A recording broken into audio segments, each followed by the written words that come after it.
하나님께 드리는 아름다운 찬양에 감사를 드립니다. 찬양이 우리에게 없다면 우리 삶이 참 피폐해질 거예요. 그렇죠? 우리 귀한 찬양을 올려주신 박정길 장로님 또 이정혜 집사님께 감사를 드립니다. 찬양의 가사처럼 주를 섬기는 것이 절대 후회가 되지 않는다는 그 고백이 우리 모두의 고백이 되기를 간절히 소망합니다.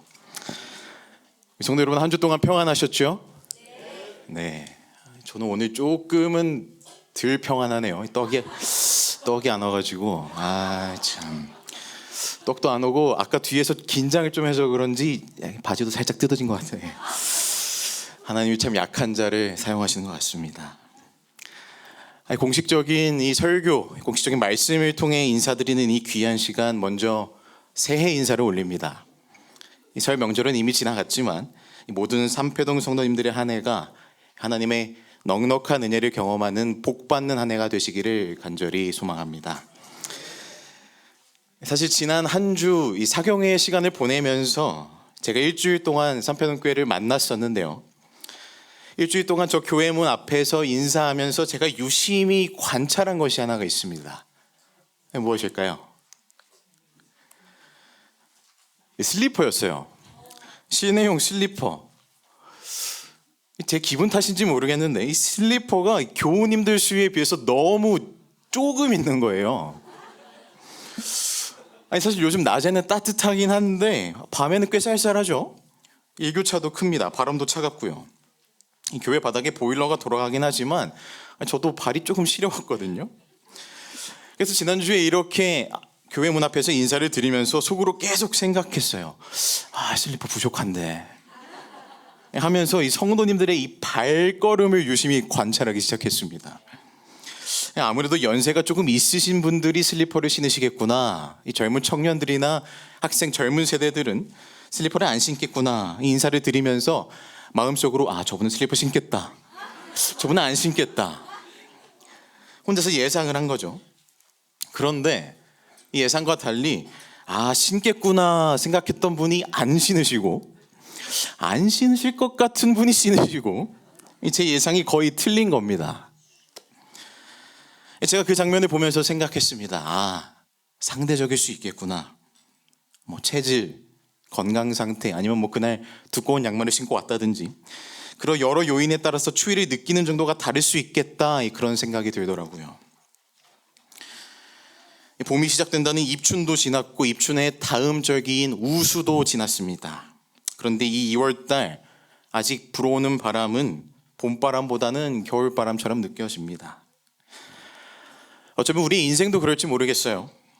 이제는 우리 삶의 추위가 다 지나가고 싱그러운 봄바람을 느끼고 싶은데 갑자기 터진 어떤 문제가 우리의 마음을 다시 꽁꽁 추위에 떨게 만드는 그런 인생의 순간들이 종종 있을지 모릅니다. 혹시 그런 비슷한 마음으로 이 성전을 찾으신 성도님들 계실지도 모르겠어요. 이제는 봄인 줄 알았는데 다시 겨울로 돌아간 것처럼 생각지 못한 크고 작은 문제들로 지쳐있는 그런 마음의 상태로 함께 예배하는 성도님들 계실지 모르겠어요. 그럴 때 이 세상이 우리에게 주는 해결법이 하나 있습니다. 모든 것이 다 상대적이라는 거예요. 똑같이 겨울에 교회를 왔지만 누구에겐 발이 시렵고 누구에겐 발이 안 시려운 것처럼 세상은 이렇게 위로합니다. 당신이 지금 힘들고 어려운 삶의 순간을 보내고 있다면 내가 가진 것 중에서 남들보다 더 좋은 것, 그것을 생각해 보라고 힘을 내라고 이야기를 해요. 그러면 그것으로 인해서 위로받게 될 것이라고 말합니다. 상대적으로 나는 저 사람보다 달리 이걸 가지고 있으니까 마음의 평안함을 얻을 것이라고 말합니다. 여러분, 그런데요, 그것은 딱 거기까지예요. 딱 거기까지입니다. 다른 사람과 상대적으로 비교하면서 삶의 시련을 이겨내려 하는 것은 절대적인 평안함을 줄 수가 없습니다.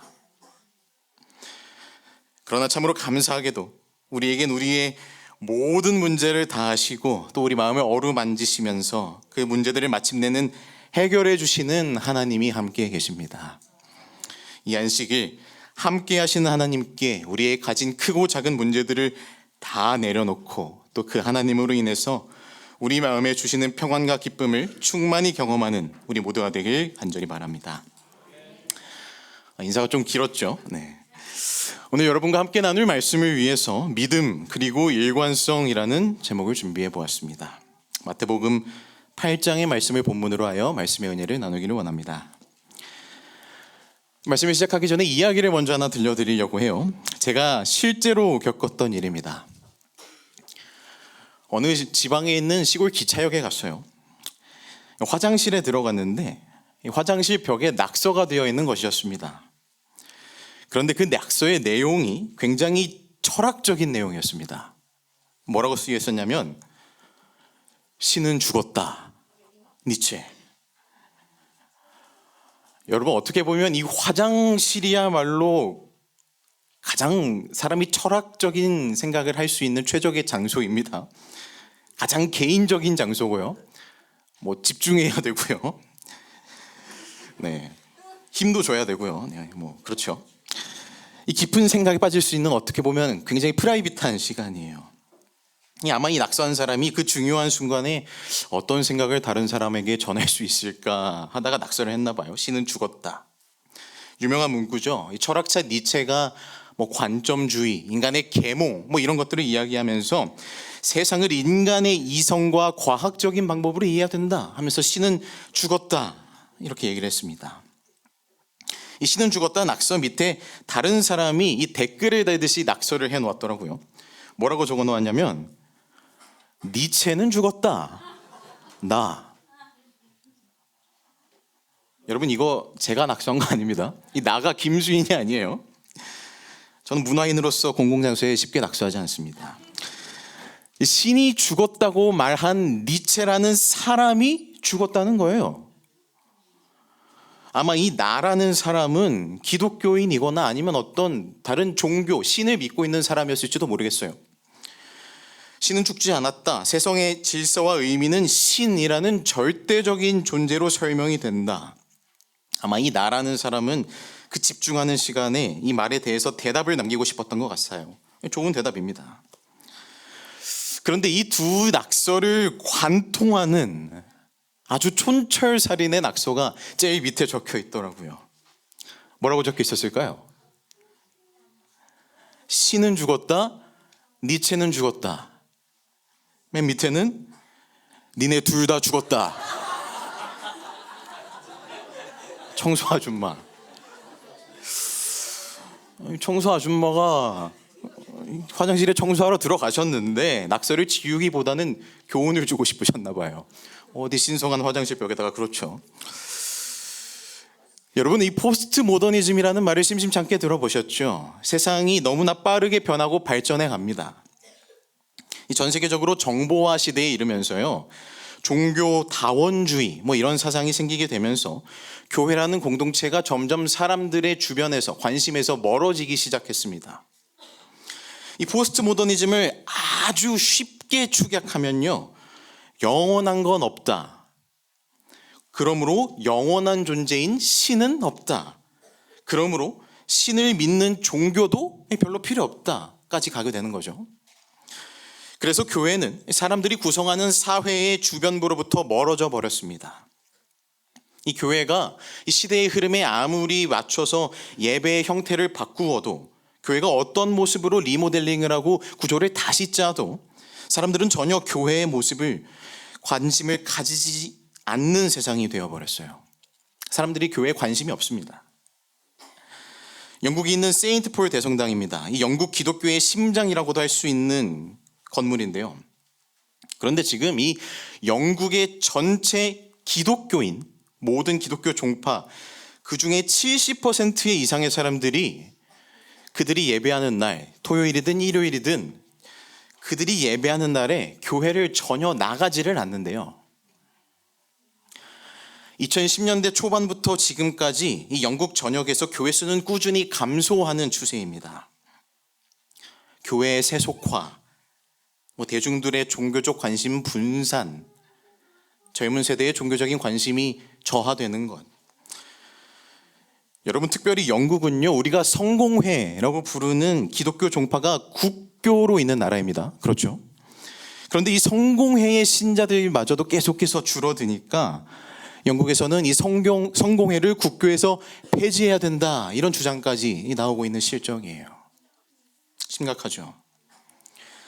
미국에 있는 워싱턴 국립대성당입니다. 이 미국은 세계에서 가장 많은 기독교 신자가 있는 나라거든요. 우리 재림교회도 미국에서 시작되었죠.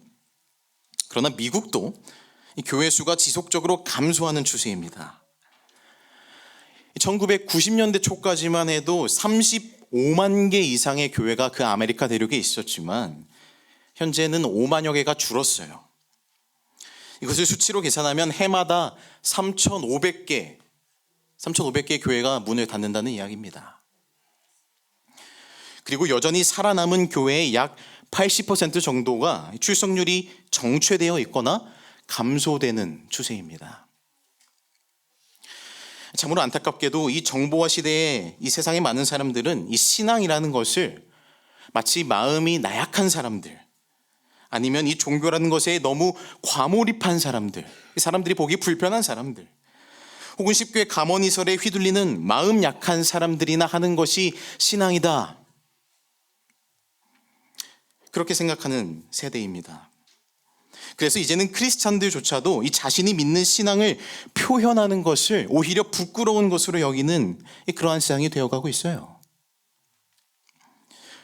교회가 교회다움의 정체성을 잃어가는 것입니다. 교회 안에서는 여전히 많은 사람들이 예수님의 이름을 부르지만요, 정작 이 사회 속에서, 세상에서 예수님처럼 살아가는 사람은 그렇게 많지 않을 거예요.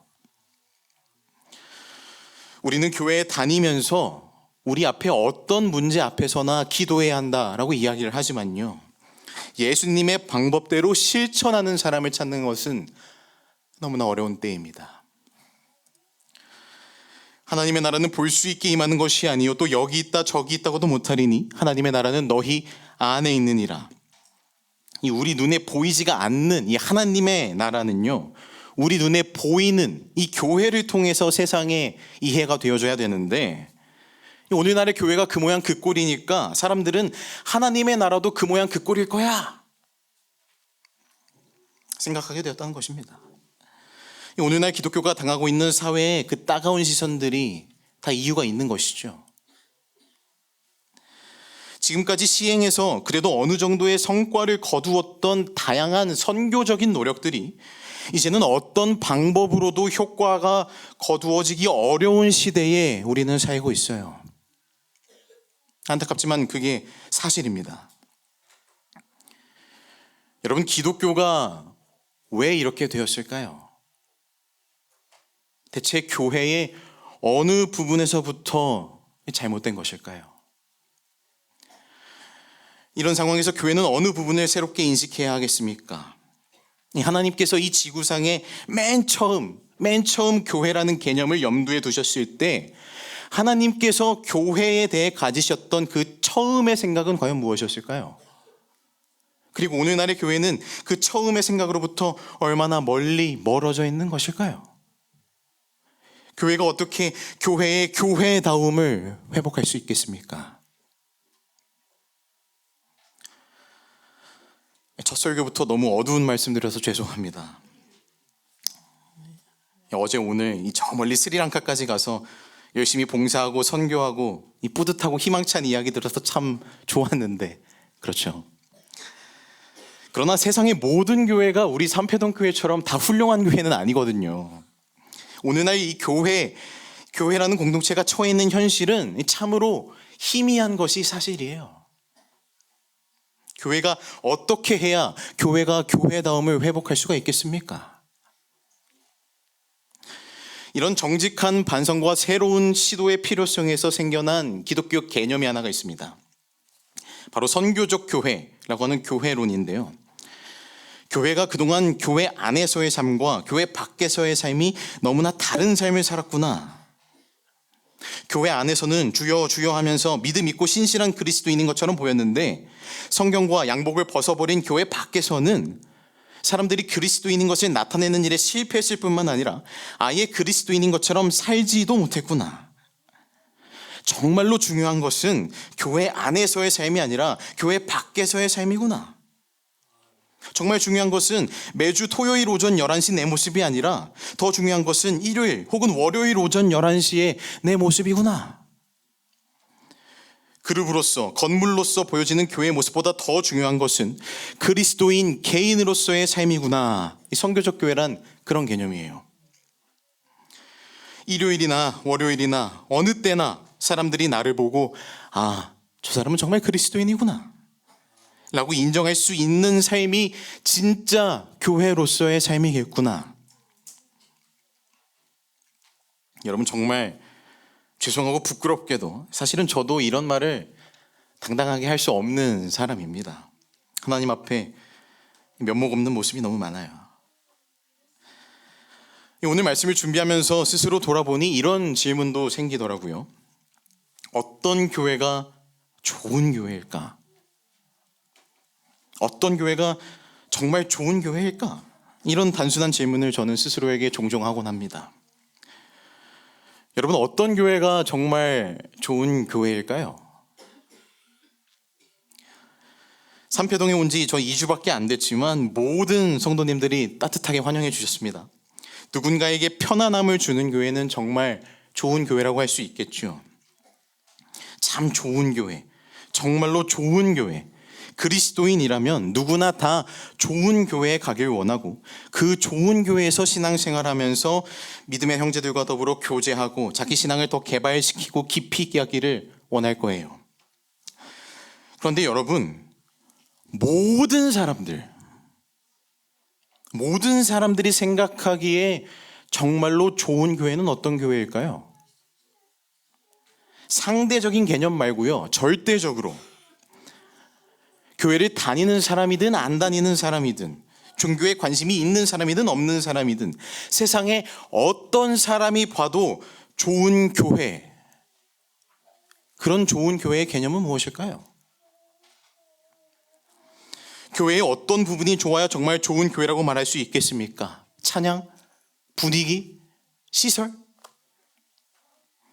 어떤 교회가 정말로 좋은 교회가 되기 위해서는 도대체 뭐가 좋아져야 한다는 겁니까?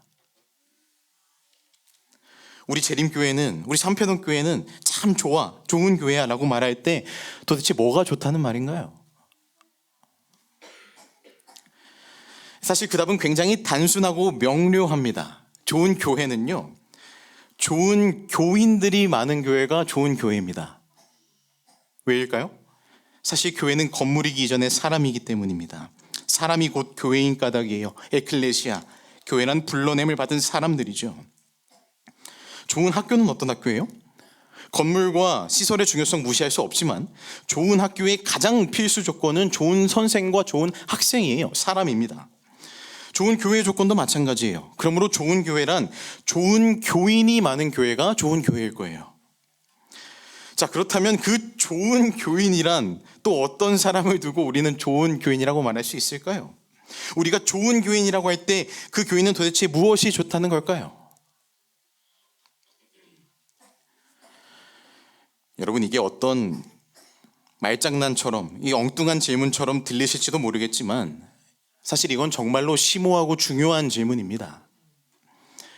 우리 교회가 정말로 좋은 교회가 되기 위해서 과연 지금 무엇이 좋아져야 되는지를 모른다면 우리는 지금에서 더 도약할 수가 없겠죠.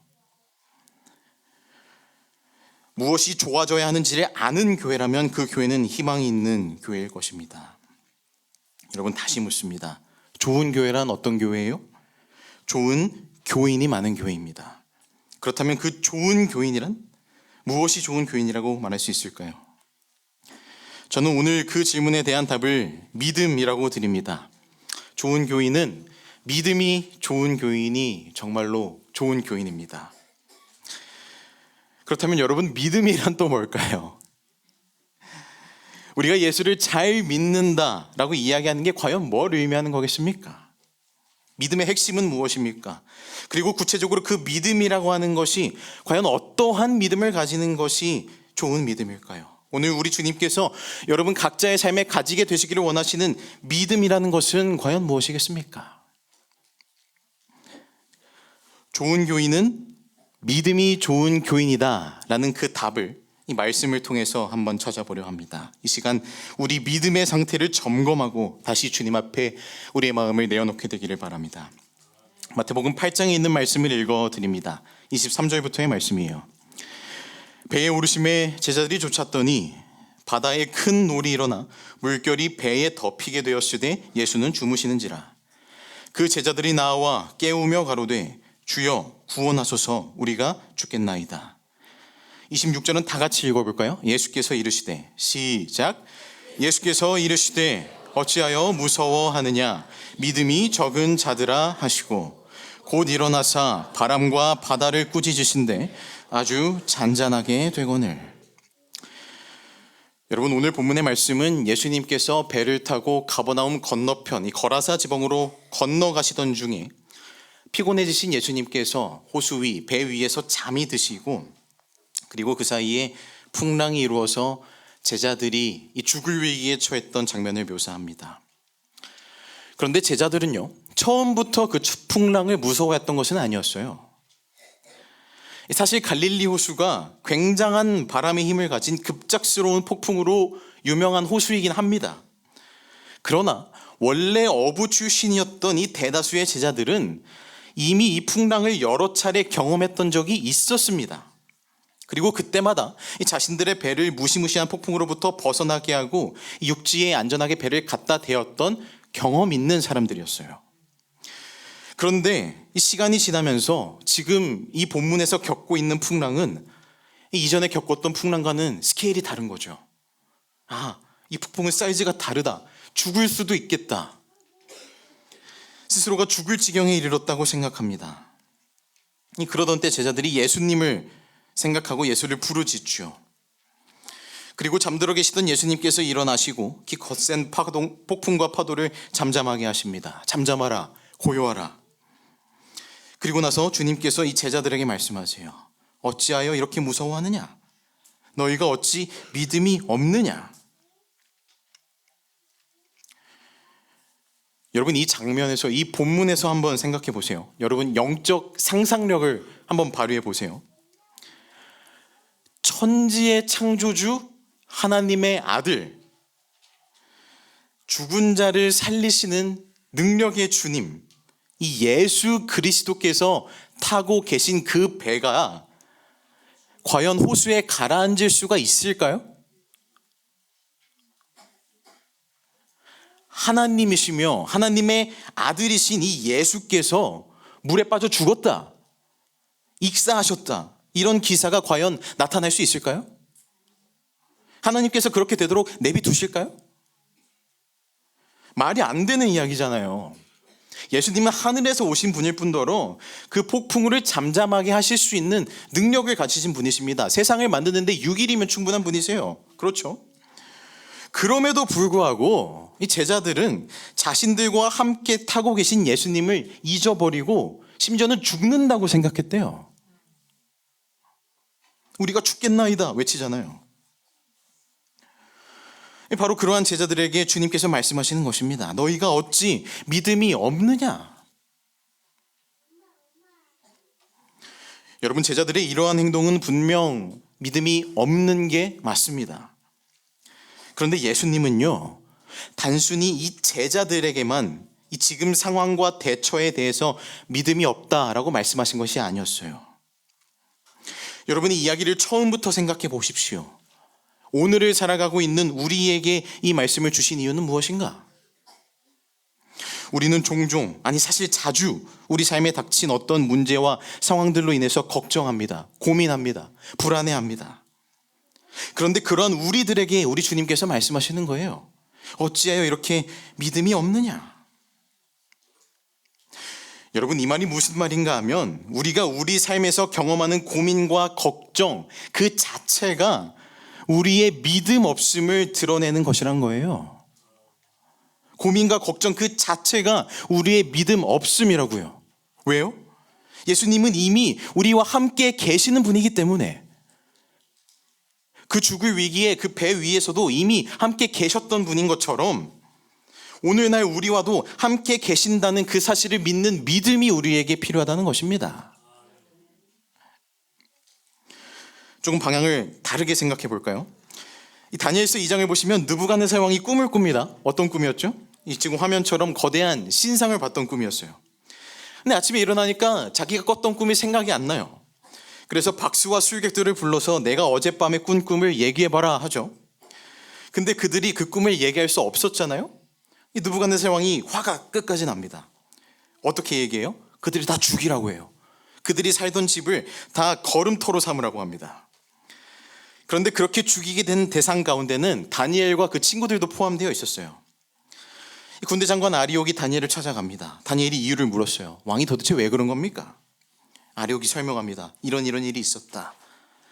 다니엘이 대답하죠. 내가 왕을 만나겠습니다. 다니엘이 왕을 만납니다. 그리고서는 느부갓네살 왕에게 얘기하죠. 왕이시여, 시간을 좀 주시면 제가 그 꿈을 알게 하여 드리겠습니다. 그리고 집으로 돌아와요. 그리고 성경은 그들이 집으로 돌아와서 다니엘과 친구들이 함께 기도하고 그날 밤에 하나님께서 다니엘의 꿈속에서 느부갓네살 왕이 꾸었던 그 꿈을 보여주셨다고 기록을 합니다. 그런데 이 말씀에서요, 어떤 주석책을 보니까 다니엘이 그날 밤에 잠에 들었던 시간에 대해서 이야기를 하더라고요. 이 집에 돌아온 다니엘과 그 친구들이 밤에 기도를 하는데 과연 언제까지, 몇 시까지 했을까 하는 거죠. 여러분, 다니엘과 친구들이 그날 밤에 왕을 만나고 돌아와서 몇 시까지 기도했을까요? 8시? 8시면 충분할까요? 밤새 기도했을까요? 그 주석에서 정확한 시간을 이야기는 하진 않았지만 아마도 그들은 굉장히 빠른 시간에, 어쩌면 평소보다도 훨씬 이른 시간에 잠자리에 들었을 것이다 라고 기록해 놓았더라고요. 왜요? 잠을 자야지 꿈을 꿀 수 있으니까. 잠을 자야지 내 꿈에서 하나님이 보여주실 테니까 이 다니엘과 친구들은 아주 여유 있게 잠을 푹 잤을 거라는 겁니다. 하나님, 제발 꿈에 보여주시옵소서. 늦은 밤까지 밤새면서 심야기도, 철야기도 한 게 아니라 하나님, 꿈에 우리한테 그걸 안 보여주시면 우리 다 죽습니다. 이렇게 조마조마하면서 잠에 못 들고 뒤척이는 게 아니라 빨리 잠을 자야지 빨리 내 꿈속에서 보여주실 테니까 아마 이 다니엘과 친구들이 굉장히 빨리 이불 덮고 잤을 거다. 여러분, 이건 주석가의 사견이긴 하지만 저는 굉장히 좋은 의미라고 생각해요. 관점이라고 생각합니다. 생각해 보십시오. 여러분, 때때로 잠이 잘 오지 않는 이유, 잠을 잘 이루시지 못하시는 이유가 무엇입니까? 걱정하니까요. 생각이 많으시니까요. 그렇죠. 그런데 오늘 말씀에서 성경은 그 걱정과 고민 그 자체가 우리의 믿음 없음을 드러내는 것이래요. 또 다르게 생각해 볼까요? 우리는 종종 우리의 어떤 문제들을 우리 스스로 해결하려 합니다. 그런데 스스로 해결하려다가 그게 안 되면 그때서야, 나중에서야 주님을 찾죠. 그러면서 우리는 스스로 위로합니다. 내가 사실 처음부터 주님을 찾진 않았지만 나중에서라도, 이제라도 우리 주님을 찾으니까 그래도 다행이다. 그런 우리에게 주님은 이렇게 말씀하시는 거예요. 어찌 믿음이 없느냐? 너희가 어찌 믿음이 없느냐?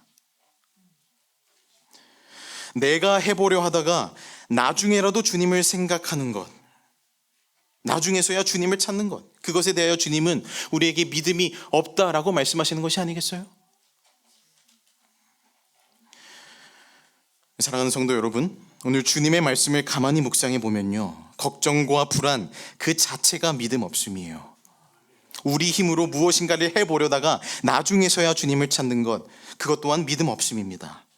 그렇다면 여러분, 믿음 있다는 말은 무엇이겠습니까? 믿음 있음은 걱정 없음입니다. 믿음 있음은 불안 없음입니다. 처음부터 주님을 의지하는 것, 그것이 바로 믿음 있음입니다. 성경은 믿음에 대하여 이렇게 기록합니다. 또 약속하신 이는 미쁘시니 우리가 믿는 도리에 소망을 움직이지 말고 굳게 잡아. 미쁘시다는 것은 신실하다는 것이에요. 하나님이 신실하신 분이시니 우리는 그 신실하신 분을 따라서 하나님을 믿는 우리의 도리가, 우리의 믿음이 흔들리지 않아야 한다라고 이야기하는 겁니다. 성경은 우리가 처음부터 끝까지 신실하게 믿고 의지하는 것을 믿음이라고 이야기해요. 움직이지 말고 굳게 잡는 것, 그것이 믿음이라고 이야기해요. 믿음은 그렇게 일관성의 문제예요. 그리고 우리 삶에서 그 일관된 신앙을, 그 일관된 믿음을 유지하지 못할 때 우리 주님께서는 말씀하시는 것입니다.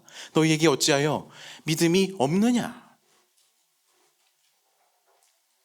불안해하고 걱정하는 것, 내가 할 수 있는 일을 먼저 다 해보고 나서 나중에서야 주님을 찾으면서 주님 내 손 들고 찾아옵니다 하는 것, 성경은 그것을 믿음 없음이라고 이야기합니다. 여러분, 성경이 말하는 믿음은 일관성의 문제라고요. 그런데 그것은 절대로 쉬운 일이 아닙니다. 믿음이 일관성의 문제라고 해도 우리가 닥친 모든 상황에, 문제들에 우리가 어떻게 아무런 걱정과 근심이 안 할 수가 있겠어요? 그건 정말 쉬운 일이 아니에요. 아예 처음부터 주님을 찾고 의지하는 거? 여러분, 그것도 쉬운 일 아닙니다. 여러분 이미 다 경험해 보셨잖아요. 하나님을 믿는 믿음, 그 믿음 하나만으로 이 세상을 살아가는 건 힘든 일이라는 건 여러분 다 경험해 보셨잖아요. 세상을 살아가는 게, 우리들의 인생이라는 게 이 믿음 하나만으로 살아갈 정도로 호락호락하지 않다는 건 여러분 느끼고 계시잖아요. 우리 삶에 닥치는 여러 문제, 고민, 갈등, 시련, 그 모든 것 때문에 우리의 믿음이 일관성을 가지는 것은 분명히 어려운 일이잖아요.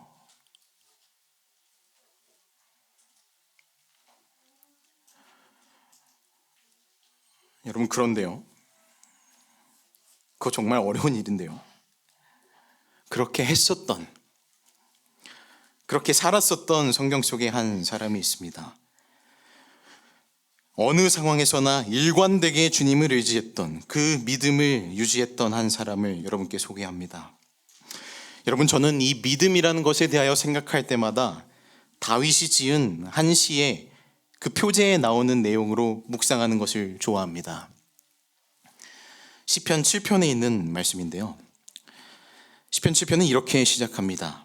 여호와 내 하나님이여, 주께 피하오니 나를 쫓는 모든 자에게서 나를 구하여 건지소서. 건져낼 자 없으면 저희가 사자같이 나를 찢고 뜯을까 하나이다. 여러분, 시편 7편을 한번 책을 펼쳐 찾아보시죠. 여러분의 성경책에서 이 시편을 찾아보시면요, 아마 시편의 그 장 옆에 이렇게 파란색 글씨로 아니면 괄호 안에 어떤 내용이 써져 있을 겁니다. 시편이란 책에는요, 보통 1절을 시작하기 전에 그 위에 이렇게 꺾인 가로로 뭔가 내용이 적혀져 있는데 그걸 우리가 표제라고 합니다.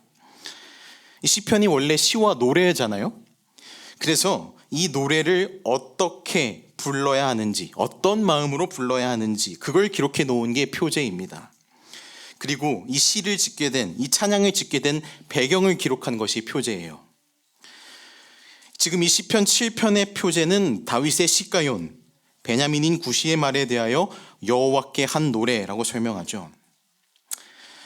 이 구시라는 사람이 다윗에게 했던 말이 상처가 되었던 모양이에요. 그래서 다윗은 하나님께 가지고 나아가서 기도로서 지어진 시가 바로 이 시편 7편입니다. 그런데 이 내용을 보세요. 다윗은 벌벌 떨고 있습니다. 소시적에 그 거인 골리앗 앞에서도 벌벌 떨지 않았던 이 당당했던 사람이 우리로서는 이름을 들어본 적도 없는 이 구시라고 하는 사람 앞에서 지금 덜덜 떨고 있는 거예요. 그리고 그 문제를 하나님께 가지고 나와서 기도하고 있는 것입니다. 여러분, 구시 누군지 아세요? 베냐민인 구시라고 했었죠. 이 베냐민 지파는 이 12지파 가운데서도 가장 작은 지파였어요. 어쩌면 이 구시라는 사람이 이스라엘의 초대왕 사울의 친척이었을지도 모르겠습니다. 사울도 베냐민 지파였으니까요. 다윗이 구시를 보고 사울 때문에 옛날 생각이 나서 두려웠을까요? 아무튼 이 구시가 당시에 이 왕이었던 다윗에게 뭐라고 말을 했었나 봐요. 구시의 말에 대하여 여호와께 한 노래잖아요. 그런데 사실 다윗의 입장에서 보면 이 구시는 정말 아무것도 아닌 사람이거든요. 어디서 뭐 하는 사람인지도 정확히 모를 수 있는 그런 사람인데, 그런데 다윗은 그 한 사람 때문에, 정확히는 그 한 사람이 한 말 때문에 지금 벌벌 떨면서 하나님께 기도하는 겁니다. 저희가 나를 사자같이 찢고 뜯을까 하나이다. 마치 옛날에 골리앗 앞에서 물맷돌이랑 돌멩이 5개 들고 서 있던 그 시절처럼 다윗이 긴장하고 있어요. 여러분 생각해 보십시오. 이 문제의 크기로 따지면요, 골리앗과 굿시는 비교도 안 됩니다. 만약 저 같았으면 굿시 정도로는 하나님께 기도하지도 않았을 거예요. 골리앗은 진짜 기도가 반드시 필요한 대상이죠. 지금 거인이고 장군이고 무기 들고 있는데 나는 소년이고 물맷돌, 돌멩이 들고 있어요. 하나님, 제가 정말 이 사람과 싸워서 이기게 해달라고, 하나님 저 살려달라고 간절히 기도해야죠. 근데 굿시 때는 다릅니다. 다윗은 지금 왕이에요. 모든 것을 할 수 있는 사람이에요. 그러니까 굿시는 분명 자기보다 한참 아래에 있어요. 다윗이 직접 그 한 사람을 어떻게 처리한다 한들 아무런 수고나 문제가 될 것이 없는 사람이란 말이에요. 저는 이 시편 7편을 읽다가 이런 생각을 해봤습니다. 이 사람 진짜 다윗 맞나? 이 시 지은 사람이 골리앗을 쓰러뜨렸던 그 다윗이 맞나? 어떻게 이 사람 다윗이 자신의 믿음에 이렇게도 일관성이 없을까? 골리앗 앞에서는 그렇게 당당했던 사람이 어떻게 이 아무것도 아닌 굿시 앞에서는 저렇게 벌벌 떨고 있는 걸까? 누구 앞에서는 믿음의 장부더니 누구 앞에서는 믿음의 쫄부, 그런 모습을 보이고 있는 거죠. 그러나 여러분, 저는 반대로 또 이렇게도 생각해 봤습니다. 아니다. 골리앗과 굿시 앞에서 보여주는 다윗의 태도는 너무나 큰 일관성의 모습을 보여주고 있구나. 다윗은 하나님을 진심으로 신뢰하는 사람이었습니다. 그 옛날 골리앗을 이긴 것은 그의 진실한 믿음의 결과였죠. 아무리 큰 거인이라고 할지라도 하나님을 믿고 의지하면 반드시 이길 줄로 믿었습니다. 그래서 그는 골리앗 앞에서도 당당할 수 있었어요. 그러나 동시에 그는 그 굿시 정도도 무서웠습니다. 왕이 된 지금 그 작은 한 사람 굿시 앞에서도 그가 하나님께 기도하지를 않으면, 하나님을 의지하지를 않으면 자신은 아무것도 아닌 존재라는 그 사실을 알고 있었다는 거예요. 그래서 그는 굿시 정도의 문제를 가지고, 그야말로 인생의 자잘한 문제를 가지고도 하나님께 기도했던 것입니다. 여러분, 그의 믿음의 훌륭함이 여기에서 나타나고 있죠. 그는 어떤 작은 문제라 할지라도 하나님께 기도하지 않고는 이길 수 없다라는 사실을 확신하고 있었던 사람이었습니다. 짧지 않은 시간 동안 하나님을 믿어왔던 우리 중에는요, 골리앗에게는 승리하지만 굿시에게는 패배하는 사람들이 많이 있습니다. 여러분, 골리앗은 처음부터 너무 크고 강해 보여서 스스로 이길 수 없다는 걸 잘 압니다. 그래서 우리는 골리앗을 만나면 처음부터 하나님 의지해요. 하나님 의지하니까 당연히 승리할 수 있겠죠.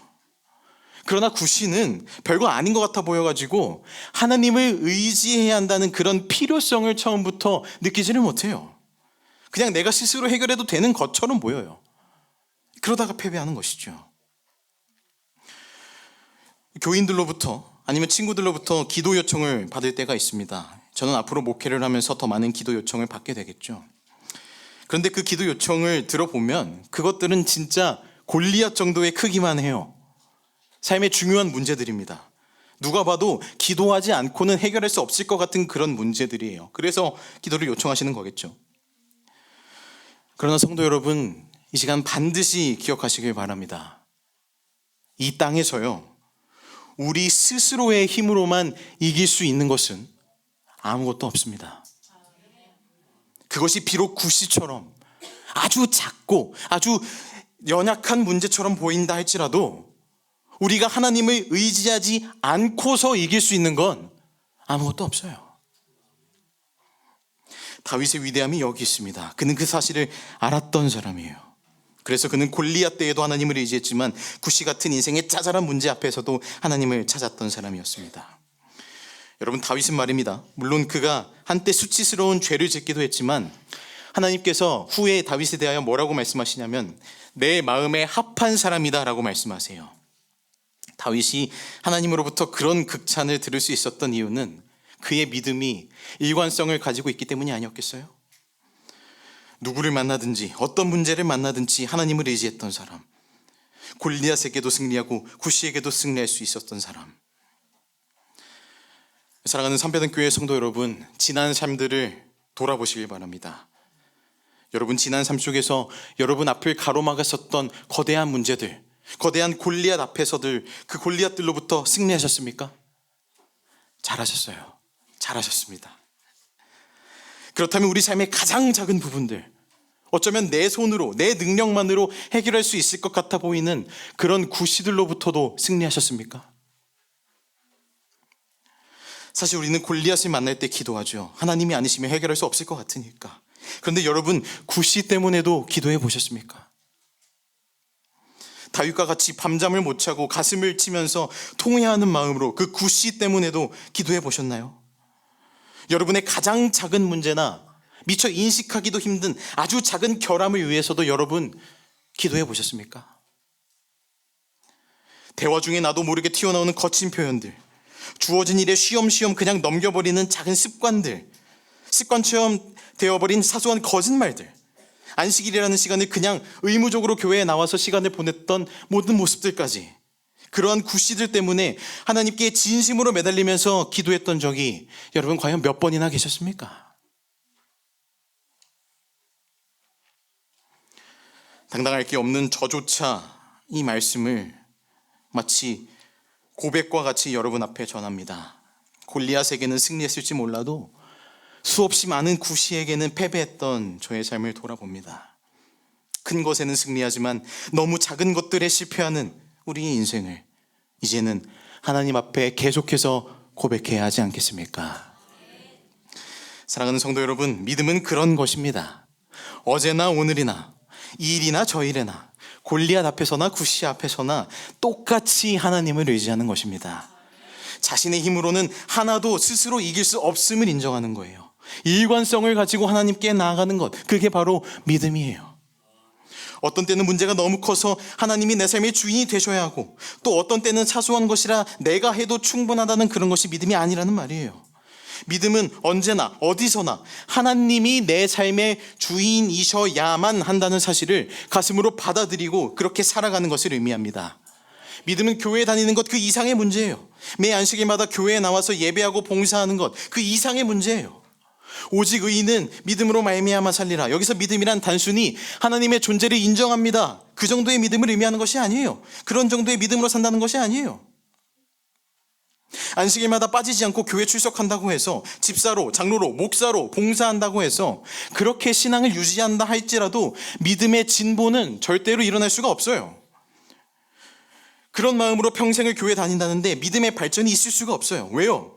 교회 다니는 것 자체로 믿음을 생각한다면 더 이상 발전의 필요성을 어떻게 느낄 수 있겠어요? 여러분 꼭 기억해 주십시오. 믿음은 단순히 하나님이 살아계시다라는 사실에 동의하는 것이 아닙니다.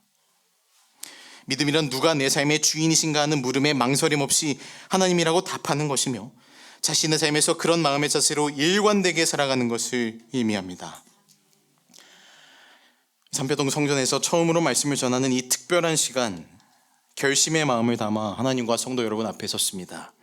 다윗과 같이 일관된 믿음으로 하나님을 섬기고 교회를 섬기는 주님의 작은 종 되려 합니다. 부디 우리 삶의 주인이 언제나 우리 주님이심을 고백하면서 일관된 믿음을 소유하시는 삼표동 교회가 될 수 있기를 간절히 소망합니다. 한 목사님께서 이 문제에 대해서 참 좋은 예를 드시는 걸 봤어요. 이 목사님은 비행기를 비교적 자주 타시는 분이시래요. 그런데 이 목사님은 그렇게 비행기를 자주 타시면서 한 번도 이 비행기 조종실 문을 두드리면서 조종사한테 내가 자동차 운전을 20년 넘게 했고 비행기도 자주 타는 편인데 뭐 자동차나 비행기나 비슷할 것 같으니까 제가 비행기 한번 몰아봅시다, 이렇게 얘기한 적이 한 번도 없답니다. 당연하겠죠. 그래서 그분이 이런 말을 하셨어요. 만약 내가 그렇게 얘기했다면 나는 미치는 사람입니다. 그런 확률은 거의 없습니다만 만약에 조종사도 같이 미쳐서 제 말을 듣고 제게 조종을 맡긴다면 그 비행기는 어떻게 되겠습니까? 틀림없이 추락할 것입니다. 저는 그것을 알기 때문에 절대로 비행기를 조종해 보겠다고 나서지를 않습니다. 비행기는 비행기 조종사가 운전해야만 안전하다는 사실을 저는 알고 있습니다. 모든 사람이 그것을 알고 있죠. 그런데 저는 그보다 더 중요한 사실 한 가지를 알고 있습니다. 그것은 나와 세상은 하나님이 조종하셔야만 안전하다는 사실입니다. 어쩌다 조종사가 조종하는 비행기가 떨어지는 건 봤지만 하나님이 조종하시는 세상과 사람이 추락하는 것은 본 일이 없기 때문입니다. 사랑하는 삼패동교회 모든 성도 여러분, 하나님께서 오늘도 영원히 우리를 의로운 오른손으로 든든하게 붙들고 계시다는 사실을 기억하시길 간절히 소망합니다. 추락하지 않게 하시고 무너지지 않게 하시는 우리의 주인 되시는 하나님을 일관되게 바라볼 수 있는 우리 삼패동교회가 되기를 간절히 소망합니다. 다가오는 한 주 믿음의 일관성을 가지고 하나님을 전적으로 의지하시는 그런 성도, 그런 교회가 될 수 있기를 소망하며 말씀을 마칩니다. 함께 기도하겠습니다. 살아계신 우리의 하나님 아버지, 믿음이 없이는 기쁘시게 하지 못한다는 말씀을 생각해 봅니다. 하나님, 우리의 작은 믿음이 다윗과 같이 일관된 믿음 될 수 있도록 인도하여 주옵소서. 세상에서 만나게 될 골리앗들, 세상에서 만나게 될 구시들, 어떤 문제와 어떤 순간 앞에서도 일관되게 하나님 앞에 고개 숙여 기도하는 믿음의 성도들 될 수 있도록 축복하여 주시옵소서.